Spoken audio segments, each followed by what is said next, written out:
নিজের আইনের ভেতরেই আপনারা কাজ করবেন। কোন দলের প্রার্থী বা কর্মীরা অন্য কোন প্রার্থী বা কর্মীদেরকে কোন রকম কোন ভয় ভীতি দেখাবে না। দীর্ঘ 17 বছর পর বাংলাদেশে একটা নির্বাচন আসছে। আমি আশা করব এই নির্বাচনে আমার এলাকার প্রতিটি ভোটার, 5 লক্ষ ভোটার আছে আমার এলাকায়, 19টা ইউনিয়ন, এই 19টা ইউনিয়নের 5 লক্ষ ভোটার প্রত্যেকেই ভোট কেন্দ্রে যাবেন, নিরাপদে নিশ্চিন্তে তাদের পছন্দের প্রার্থীকে ভোট দেবেন।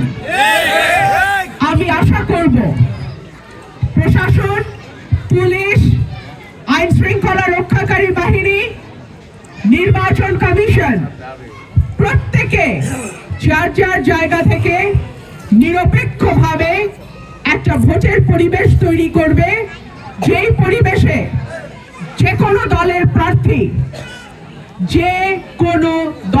প্রার্থী এবং যে কোনো স্বতন্ত্র প্রার্থী নিরাপদে নিশ্চিন্তে লেভেল প্লেইং ফিল্ডের মধ্যে একটা নির্বাচন অনুষ্ঠিত হবে। আমরা আশা করব কোন দলের প্রার্থী বা কর্মীরা অন্য কোন প্রার্থী বা কর্মীদেরকে কোন রকম কোন ভয় ভীতি দেখাবে না।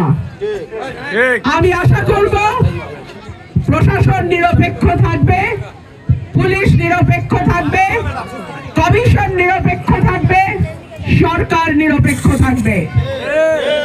আর যদি নিরপেক্ষতার কোনো ঘাটতি আমরা দেখি, 5ই আগস্টের কথা সবাই স্মরণে রাখবেন।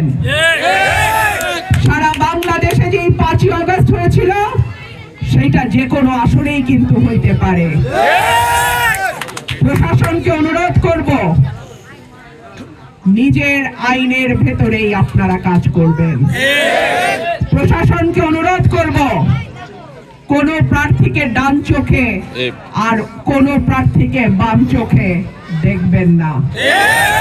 প্রশাসনকে অনুরোধ করব, বিনীতভাবে অনুরোধ করব, আইন সকলের জন্য সমান, আইনের প্রয়োগও যেন সবার ক্ষেত্রে সমান হয়।